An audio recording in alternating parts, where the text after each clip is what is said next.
Hello, my friends from the internet. Mo, the data guy, is here. Today, I am going to cover Dynamics 365 Finance and Operation MCP Server version 0.3.0. Now it supports multi transport and also OAuth 2.1 with Microsoft Entra ID.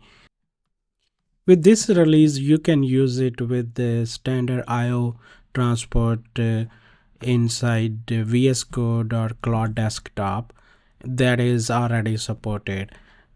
Now, this version actually supports HTTP and server-side events. So with that, we can host it inside Azure with Microsoft Entra ID and OAuth 2.1 to access it remotely.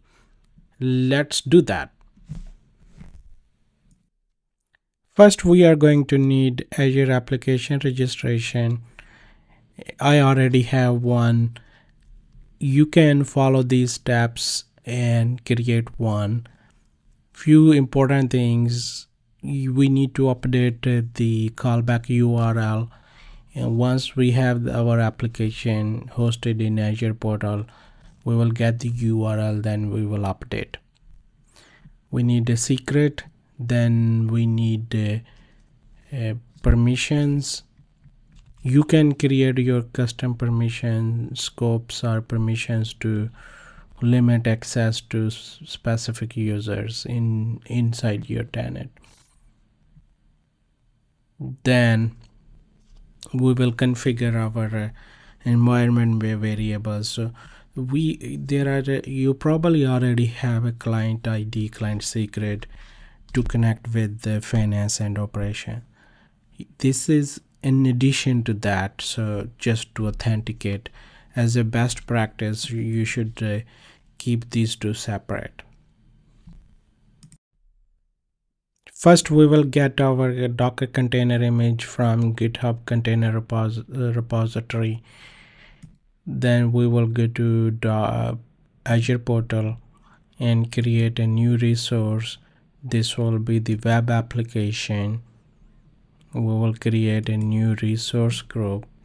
We'll call it D365FO MCP RG, and we will give it a name. We will select container.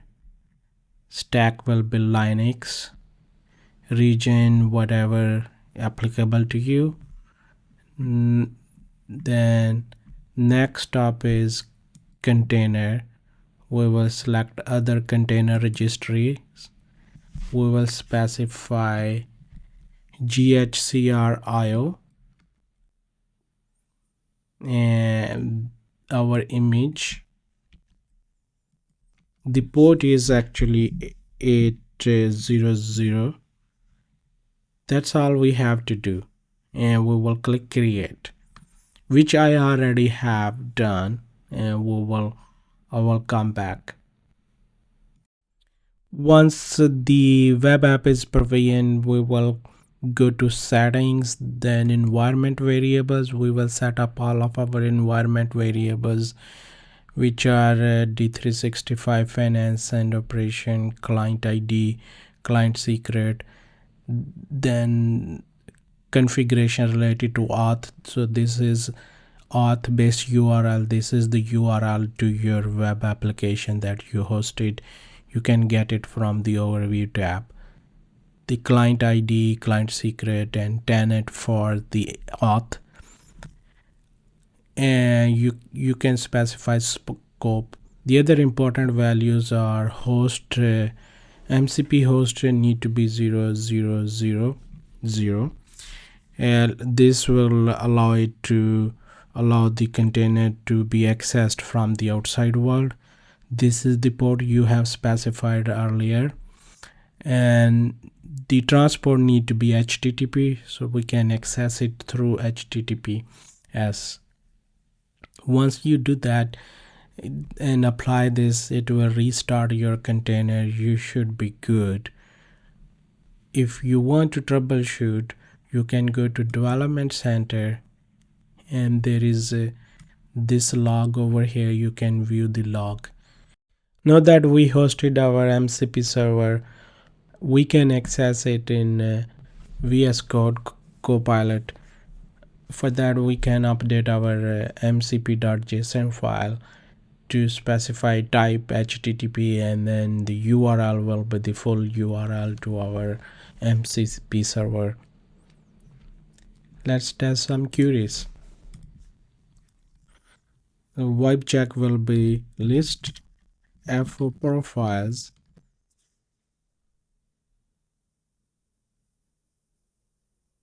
So it's working, and as we can see, it's connected to one box, which will not be accessible in my case, but you can use your FNO environments.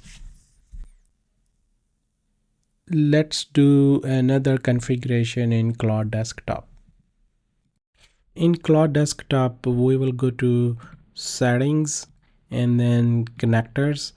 I already have configured it, but you will click custom, add custom connector, give it a name, put your URL, and then click add. I already did that. So after that, you will see entry over here.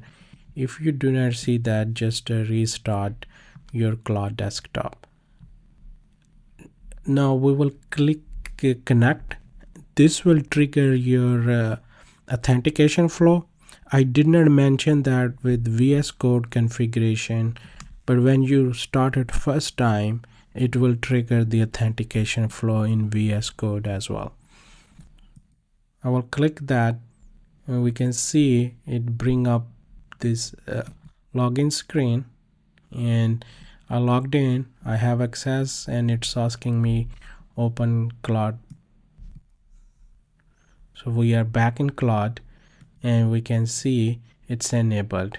Also, we can see we have a new model 4.5. If you are technology enthusiast like me, so this is like make you happy.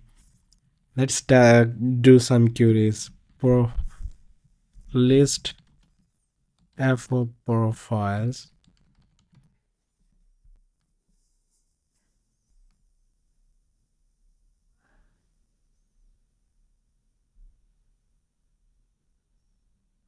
Yeah, we have that as well.